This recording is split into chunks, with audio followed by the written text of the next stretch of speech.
UPSC और career से जुड़े हुए हाँ। उस पे बात करेंगे। तो यूपीएससी की बात तो हो गई।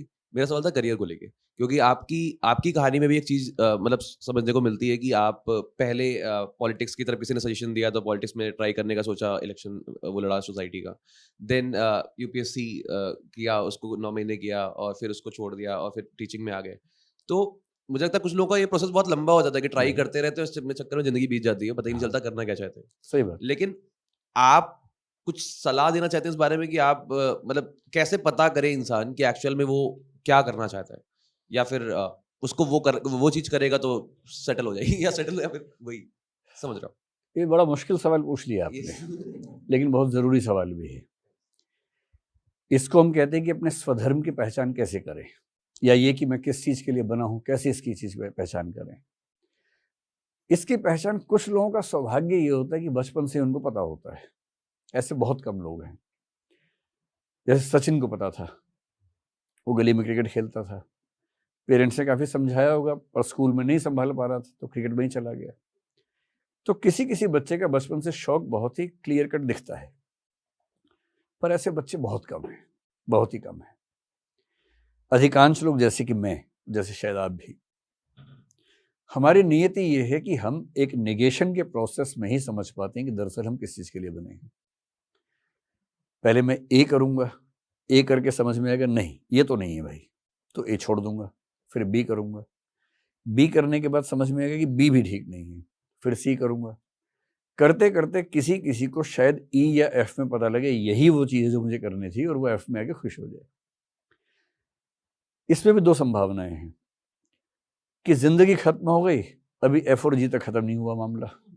ऐसा हो सकता है कि जिंदगी पहले खत्म हो जाए, ऑप्शंस की जो टटोलने की प्रक्रिया है वो पूरी खत्म ना हो पाए। दूसरा, ए मुझे ठीक नहीं लग रहा, ये समझ में आ गया, पर ए में रहते रहते मैंने अपनी जिंदगी के जाले ऐसे बुन लिए हैं कि मैं ए से निकल नहीं सकता हूं। मेरे पास एक परिवार है, मेरी रोजी रोटी बहुत ज़रूरी है, मेरे बच्चों की पढ़ाई ज़रूरी है।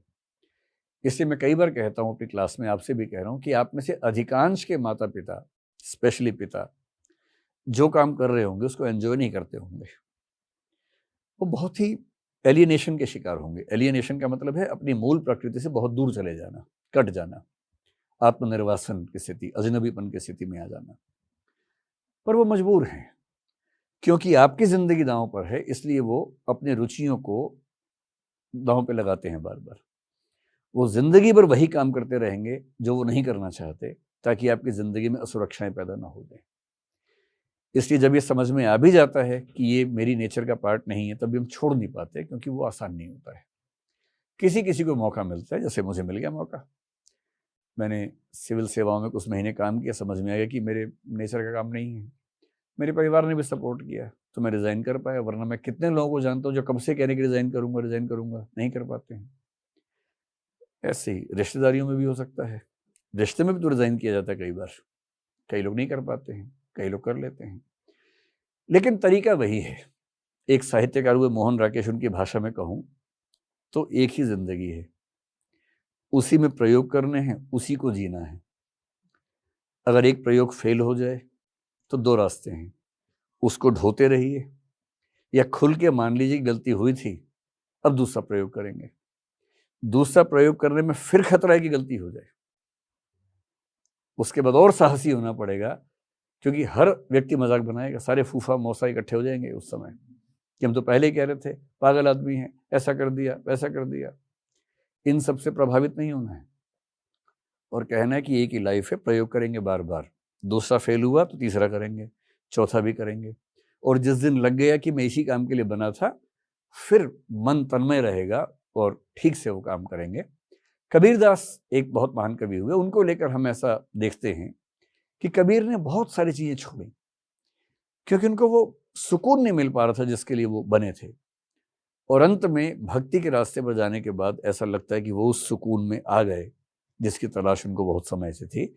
और इसलिए हम कहते हैं कि यदि आप छोड़ने का साहस नहीं दिखाएंगे तो आपको वो मुकम्मल दुनिया कैसे मिलेगी जिसकी तलाश आपको है। तो थोड़ा रिस्क तो लेना ही पड़ेगा, और not taking the risk is the biggest risk in life, क्योंकि रिस्क लेने में चांस है कि सफल हो जाएंगे, रिस्क नहीं लेने में चांस भी नहीं।